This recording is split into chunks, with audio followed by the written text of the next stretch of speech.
Kita masuk ke aksioma ketiga. Ini aksioma konstruksi.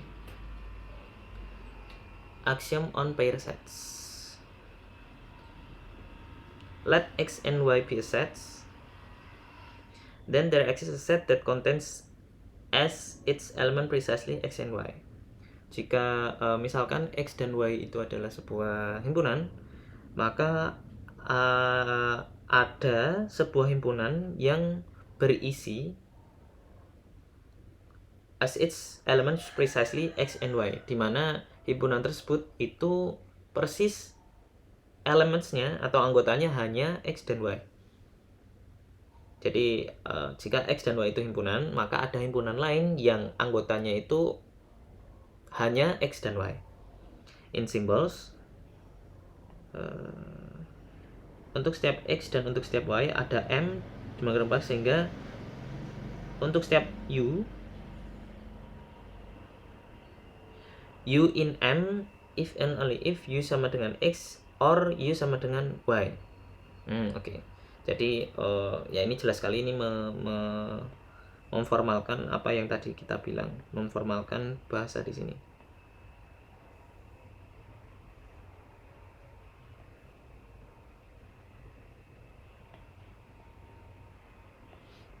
Jadi simbol-simbol ini itu hanyalah sebenarnya sama saja artinya dengan yang ini tadi. Jadi untuk sembarang X dan untuk sembarang Y ada M sedemikian rupa sehingga untuk setiap U itu berlaku bahwa U in M if and only if U itu anggota M jika dan hanya jika U itu sama dengan ekuivalen dengan X atau U itu ekuivalen dengan Y. Ya, sama saja mengatakan bahwa jika X dan Y itu sembarang himpunan, maka ada himpunan lain yaitu M itu yang terdiri atau anggotanya itu terdiri dari persis X dan Y. The M is called a pair set of X and Y and is denoted by kurung kurawal X, Y.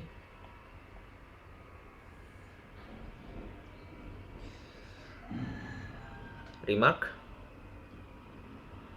2.5. We have chosen X, Y as the notation for the pair sets of X and Y, but what about Y, X? Nah, X, Y itu adalah notasi himpunan pasangan dari X dan Y. Tapi bagaimana dengan Y, X? Apakah sama? Sama ya. Kenapa sama? Kalau kita lihat dari definisi ini, kemarin kalau kuantornya itu sama jenis, maka dibalik itu nggak apa-apa. Maksudnya kalau ini untuk setiap Y dan ini setiap X nggak apa-apa. Dan kalaupun itu dibalik dan ini kita balik, itu juga nggak apa-apa. Karena OR itu nggak peduli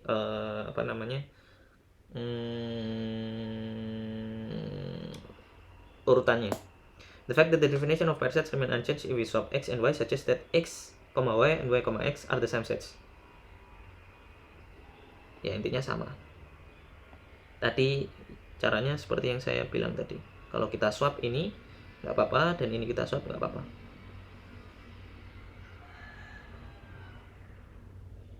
Indeed, by definition we have that A in X, Y implies A in Y, X. Ya, A in X, Y implies X in Y, X, dan A in Y, X implies A in X, Y. Oh ya, artinya berarti ya sama aja. Berarti X, Y subset Y, X dan Y, X subset X, Y, sehingga X, Y sama dengan Y, X. Good. Nah, ini lebih formal lagi dengan yang tadi saya jelaskan. Ya, good. The pair set X, Y is this an unordered pair. Jadi pasangan X, Y itu adalah pasangan yang unordered. Jadi kalau kita maksudnya ordernya itu nggak matter gitu, ordernya itu nggak penting. However, using the axiom of pair sets, it is also possible to define an ordered pair.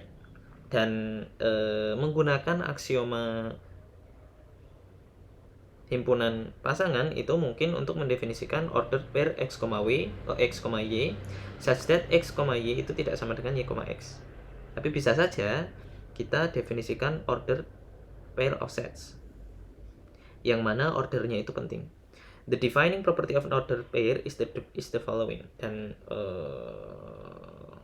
sifat atau properti yang mendefinisikan sesuatu itu adalah ordered pair of sets itu adalah seperti berikut ini. Jadi x, y itu sama dengan a, b jika dan hanya jika x sama dengan a dan y sama dengan b.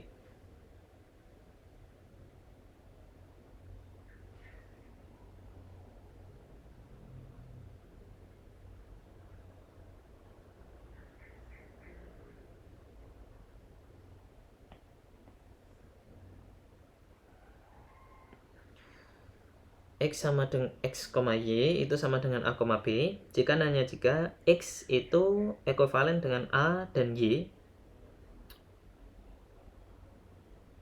Oh, salah. X itu ekuivalen dengan a, ya ini kemarin kita udah bilang apa namanya. Dan y ekuivalen dengan b gini harusnya. Tadi saya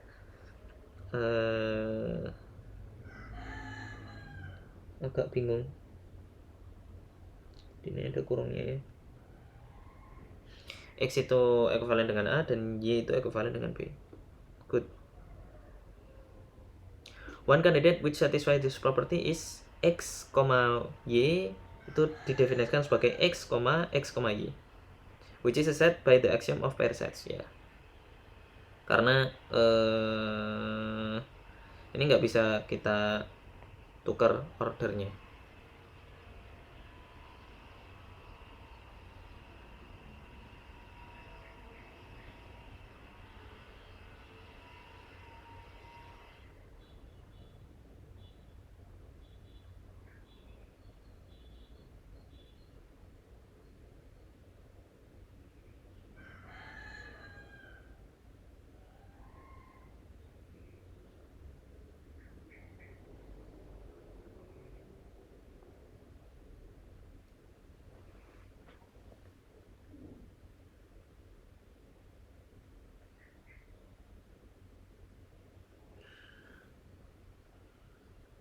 The pair sets axioms also guarantees the existence of one element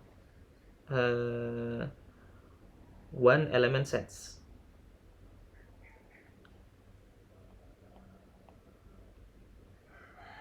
Dalil sederhana tentang himpunan pasangan itu juga menjamin adanya one element sets. Jadi himpunan yang berisikan satu elemen called singleton yang disebut dengan singleton.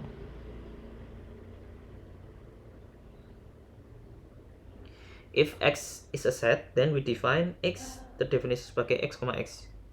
Jadi jika X itu adalah himpunan dan kita definisikan bahwa himpunan X itu isinya adalah X, X, informally we can say that X and X, X express the same amount of information, namely that they contain X. Ya, secara informal karena dia isinya X dan X saja, itu kita bisa sebut bahwa X ini contain the same, ini dan ini itu contain the same information, namely they contain about X. Oke, kita sudah membahas satu konstruksi dalil konstruksi yang pertama, yaitu axiom on pair sets.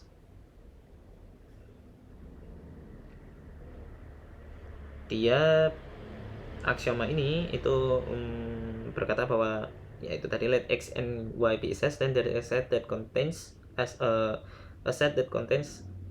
its element precisely X, Y. Jadi ada jika kita mempunyai dua himpunan, maka ada himpunan lain yang isinya adalah kedua himpunan ini saja.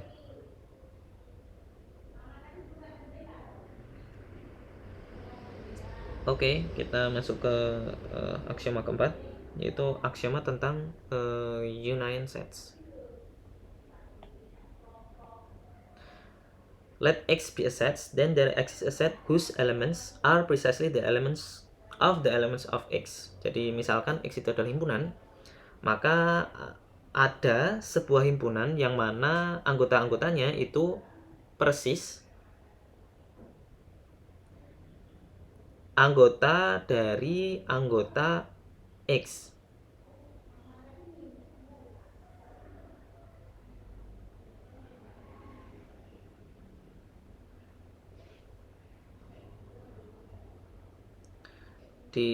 Kalau disimbolkan maka untuk sembarang X ada U, di mana untuk sembarang Y itu Y in U, Y itu anggota U. Jika dan hanya jika ada S, yang mana Y itu anggota S dan S itu anggota X. The set U is denoted by the set U is denoted by union of X. Jadi dia adalah union dari atau gabungan dari semua elemen-elemen di X.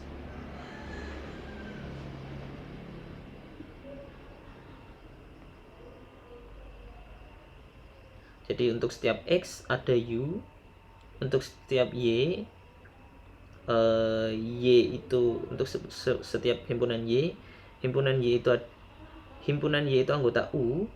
U-nya itu yang akan kita pelajari ya. Anggota U itu adalah Y, di mana jika dan hanya jika Y itu anggota U jika memenuhi proposisi berikut ini, yaitu ada S demikian rupa sehingga Y itu anggota S dan S itu anggota X. S anggota X berarti dia anggota X ya. Ini harus benar dan ini juga harus benar. Y itu anggota S juga. Oke, good. Ya, jadi ini sama saja mengatakan yang ini ya. Misalkan X itu adalah sebuah set, maka ada sebuah himpunan, yaitu himpunan U ini ya, himpunan Union ini, yang mana anggotanya adalah persis anggota-anggota dari anggota X. Jadi dia ya di breakdown gitu anggotanya semua anggota X itu di breakdown dan dimasukkan ke Union U itu tadi.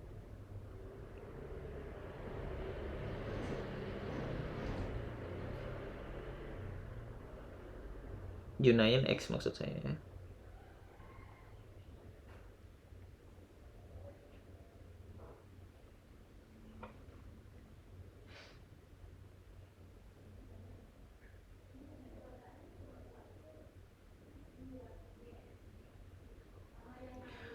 Example 2.7. Let A, B be sets, then A, B are sets by the pair sets axioms. Ya, ini misalkan ini adalah sets, maka ini dan ini itu adalah himpunan dari pair set axiom sebelumnya. Kalau ada dua buah himpunan, maka ada himpunan yang anggotanya persis adalah himpunan tersebut. And hence X sama dengan ini dari pair set axiom. Is a set again by the pair set of axiom.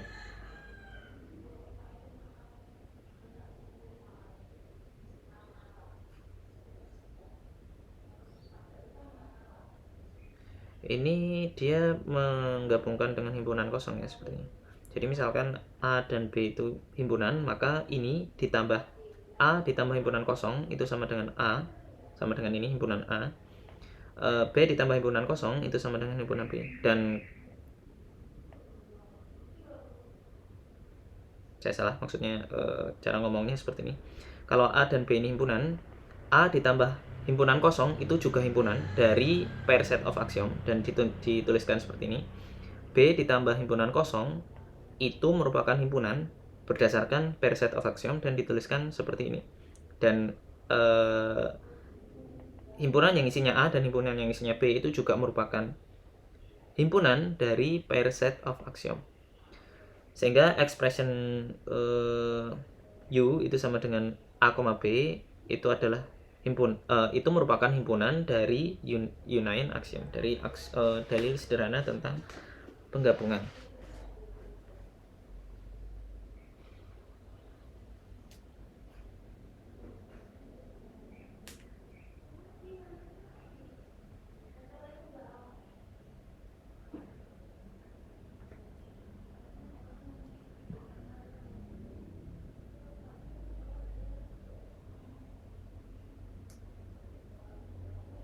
Ya,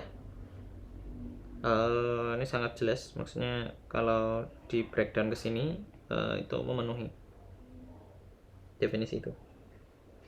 Notice that since A and B are sets, we could have immediately concluded that sets A, B is a set by the pair set of axioms.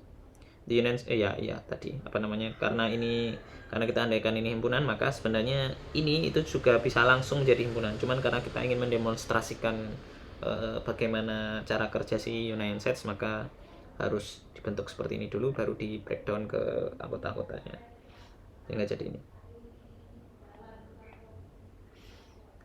The union set axiom is really needed to construct sets with more than two elements. Oh ya, good. Sebenarnya union set axiom itu dibutuhkan ketika kita ingin mengkonstruksi sebuah himpunan yang mempunyai elemen lebih dari dua. Example, ini contohnya yang lain. Let A, B, C sets, then A and B, C sets pair set of axioms. Ya, jadi misalkan semua satu-satu ini adalah sets, maka A ditambah himpunan kosong itu jadi ini, B ditambah C itu jadi ini, dari pair sets axioms. And hence, karena ini merupakan himpunan, maka keduanya digabungkan, ini juga himpunan berdasarkan pair set of axiom. Then the expression untuk setiap U union X itu adalah A, B, C is a set by union set axioms. Jadi kalau kita breakdown, ini kan sama dengan U ya. Coba kita breakdown di sini untuk setiap Y in U. Jika dan hanya jika kita harus cek semua anggota Y ini itu jika dan hanya jika terpenuhi ini tadi.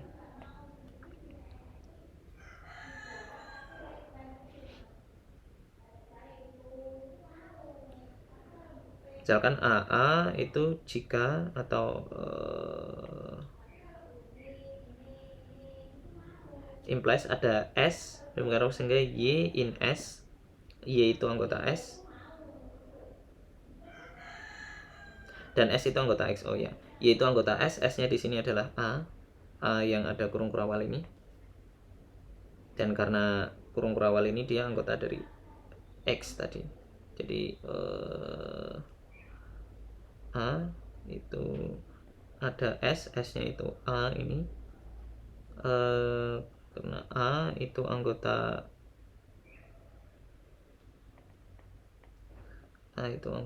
A dan A itu anggota X ini, dan seterusnya. Nanti bisa di trace yang lain juga, B dan C juga sama. Good.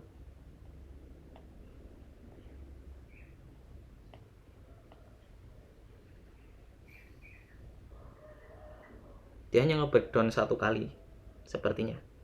Kalau mau nge-breakdown lagi ya digunakan union sets axiom lagi, seperti itu. This time the union set axiom was really necessary to establish that A, B, C is a set, i.e. in order to be able to use it meaningfully in conjunction with the epsilon relation.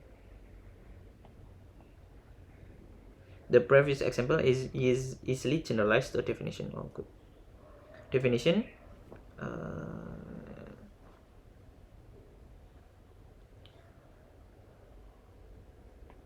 Let A1, A2 until A and B sets. We define recursively for all n greater than 2. Let A1, A2, A and B sets. We define recursively for all n greater than 2 untuk n yang lebih dari atau sama dengan 2, bahwa himpunan yang berisi A1 sampai AN plus 1 itu didefinisikan sebagai union dari himpunan yang berisi A1 sampai N dan AN plus 1.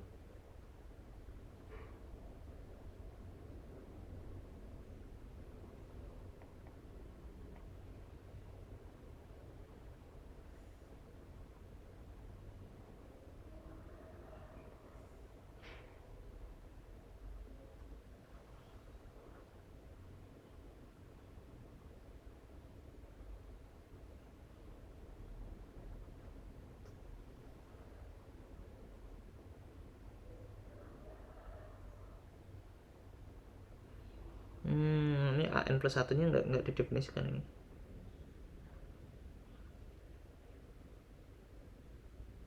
Ini sepertinya ini harusnya sampai N plus 1 sih, harusnya ya, itu lebih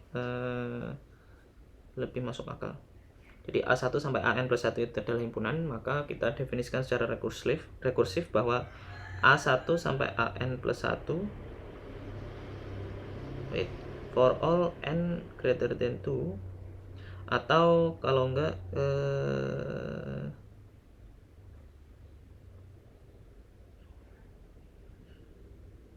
ininya N-nya ini beda dengan N yang di sini.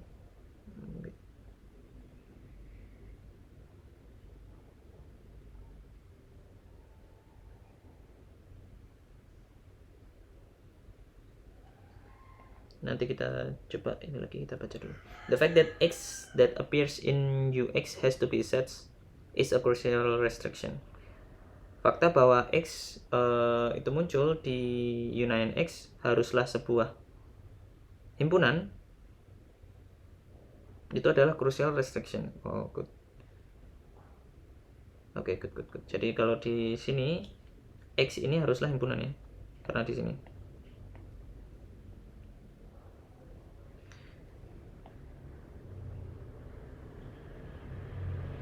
Informally, we can say that it is only possible to take unions of as many sets as would fit into sets.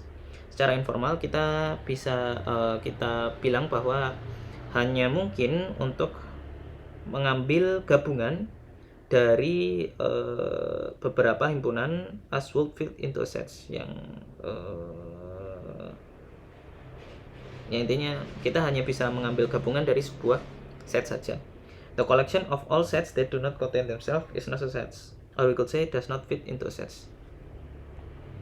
Koleksi dari semua himpunan itu yang do not contain the self is not a set, dari Russell paradox tadi. Or we could say that does not fit into sets. Therefore, it is not possible to take the union of all sets that do not contain themselves. This is very subtle but also very precise.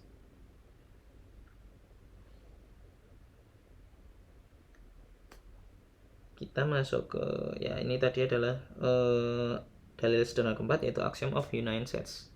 Jadi misalkan X adalah sebuah himpunan, maka ada himpunan lain yang merupakan anggotanya adalah persis anggota dari anggota X.